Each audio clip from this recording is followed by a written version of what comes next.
What happens if the government decides that being homeless or having a mental impairment means you could be forced into a facility, possibly for life? Could this even affect your Social Security benefits?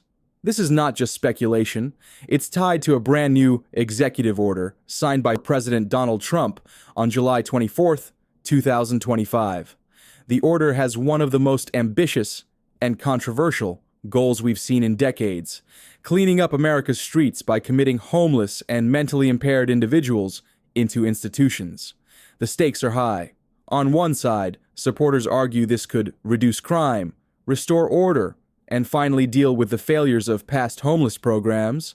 On the other, critics warn this could strip away civil liberties, disproportionately affect the disabled and seniors, and even reduce Social Security payments for those institutionalized. So the big question is, will this plan save lives and money, or will it backfire in ways no one expects? Stick with me, because by the end, you'll see why this order may reshape not only homelessness, but also Social Security itself. Donald Trump's order opens with a striking claim. More than 274,000 people were counted as homeless in a single night during the final year of the Biden administration. That's the highest number ever recorded. It highlights a grim reality. Homelessness has steadily climbed for over a decade, despite billions of dollars spent on state and federal programs. The order says bluntly that homelessness has made America's cities unsafe, linking it to vagrancy, confrontations, and violent attacks. Trump frames the issue as a matter of public safety, not just poverty, which is a deliberate shift in tone. But while the numbers are accurate, the framing is controversial. HUD data confirms the rise, but it also shows many people become homeless for reasons unrelated to crime or drugs, such as rising rents, evictions, stagnant wages, and inflation. For example, a 2024 study found that in Los Angeles, 53% of newly homeless individuals had no history of addiction or mental illness. They simply couldn't afford rent increases. So while Trump paints homelessness as primarily about drugs and mental health, the truth is far more complex. At the heart of the executive order is civil commitment, a legal process that allows courts or law enforcement to place individuals into long-term mental health institutions if they are considered a danger to themselves or others. Trump directs the Attorney General and Health and Human Services to make it easier to commit people under these rules.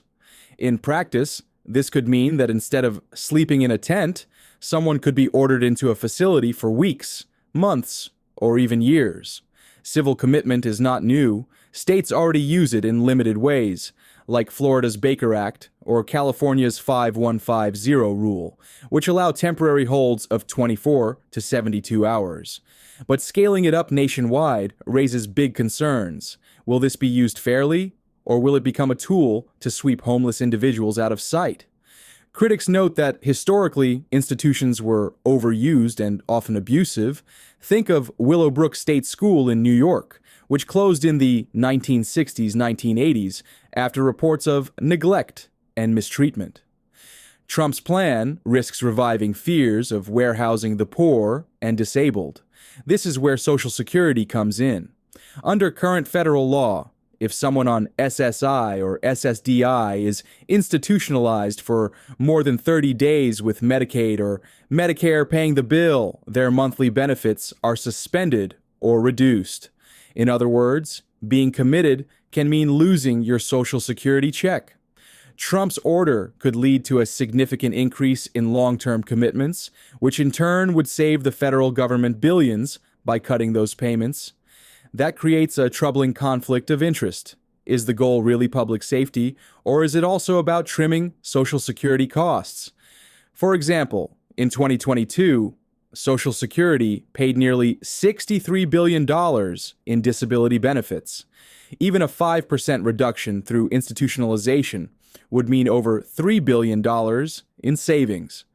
Critics argue that saving money this way essentially punishes disabled individuals who already depend on benefits. Seniors with dementia, veterans with PTSD, or younger people with schizophrenia could all find themselves institutionalized and stripped of their financial independence. Trump's order also calls for new enforcement against behaviors associated with homelessness. Federal agencies are instructed to support states that enforce bans on urban camping, loitering, squatting, and open drug use. This essentially criminalizes common survival behaviors for people living on the streets. States that comply will get priority for federal grants, giving them a financial incentive to crack down harder. Critics warn this could create a revolving door: arrest, commit, release, repeat. Cities like San Francisco and Los Angeles already spend billions on homelessness with mixed results. But enforcement-first approaches have historically failed to reduce homelessness long-term. For example, a 2019 study of Los Angeles's anti-camping laws showed that while police removed encampments, 72% of those displaced returned to the streets within weeks. Without affordable housing, enforcement alone is a band-aid. It hides the problem, but doesn't fix it. Trump's plan rejects the housing-first model, which prioritizes stable housing before treatment. Instead, it ties housing and support to compliance with drug treatment and mental health programs. It also bans federal funding for safe injection sites and harm reduction strategies, arguing that they facilitate illegal drug use. His administration wants treatment centers and step-down programs that prioritize abstinence. But research tells a different story. Safe injection sites in Vancouver and New York have reduced overdoses and the spread of diseases like HIV and hepatitis. A 2023 study showed a 26% drop in overdose deaths in areas near supervised consumption sites. Cutting off funding for harm reduction may actually increase deaths and strain emergency services. While Trump frames this as accountability, public health experts warn it may backfire by removing one of the few proven strategies to reduce harm among drug users. A particularly controversial aspect is whether civil commitment could be misused against politically active or marginalized groups. Critics note that in the past, psychiatric labels were abused to silence dissenters or stigmatize LGBTQ+ individuals. The fear is that Trump's focus on mental illness could be weaponized, whether intentionally or not, to target people who oppose him or who don't fit mainstream norms. Civil rights advocates point to history. In the 1950s and 1960s, LGBTQ+ individuals were often institutionalized for being mentally ill, simply because of their identity. While those laws have changed, Trump's broad order raises concerns of sliding back. Even today, LGBTQ+ youth experience homelessness at disproportionately high rates, about 28%, according to HUD. This group could be more vulnerable to being swept into institutions under vague definitions of mental illness. Another section of the order addresses sex offenders who are homeless. Trump calls for segregating them from shelters housing women and children. On paper, this makes sense for safety reasons, but it also requires massive new housing facilities since existing shelters are already overcrowded. Without serious funding, states may not be able to comply. This proposal also risks further isolating individuals who already face nearly impossible barriers to re-entry.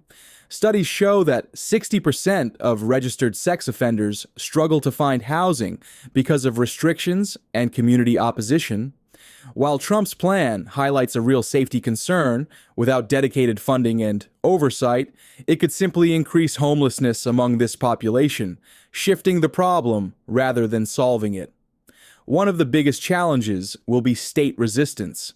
Blue states like California, New York, and Illinois are expected to fight the order in court, arguing it violates civil rights and state authority. Trump threatens to withhold federal funding from states that don't comply.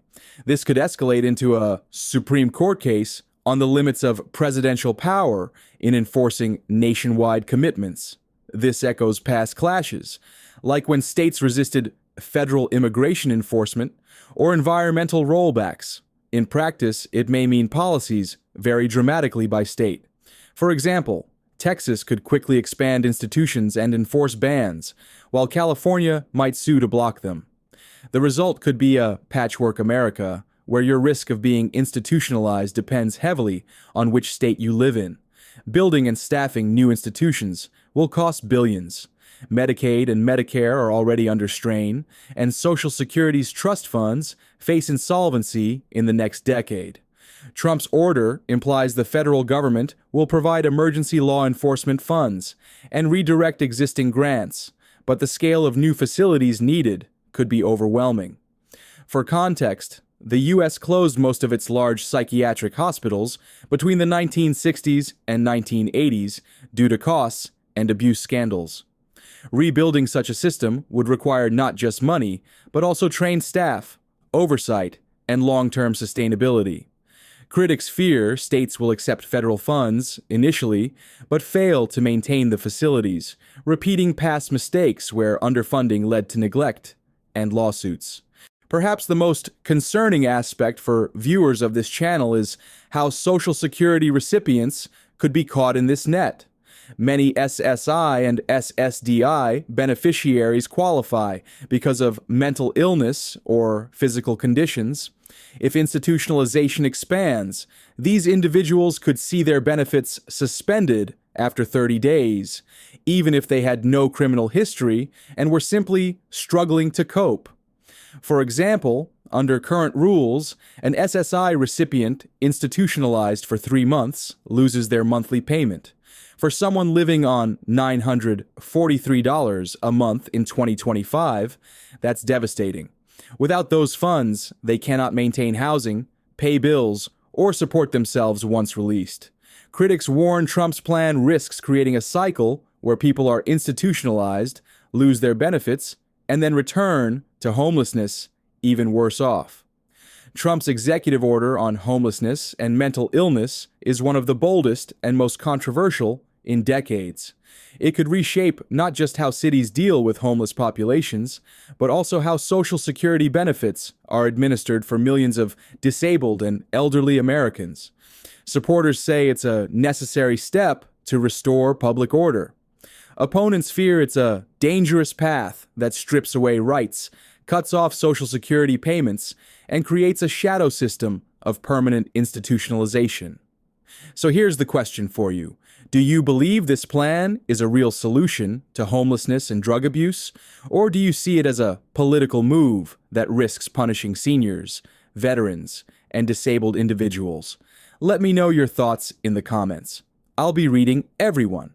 And if you want more critical updates on Social Security, SSI, SSDI, Medicare, Medicaid, and SNAP, make sure you like this video and subscribe to Social Security Post. That way, you'll never miss the information that could directly affect your life.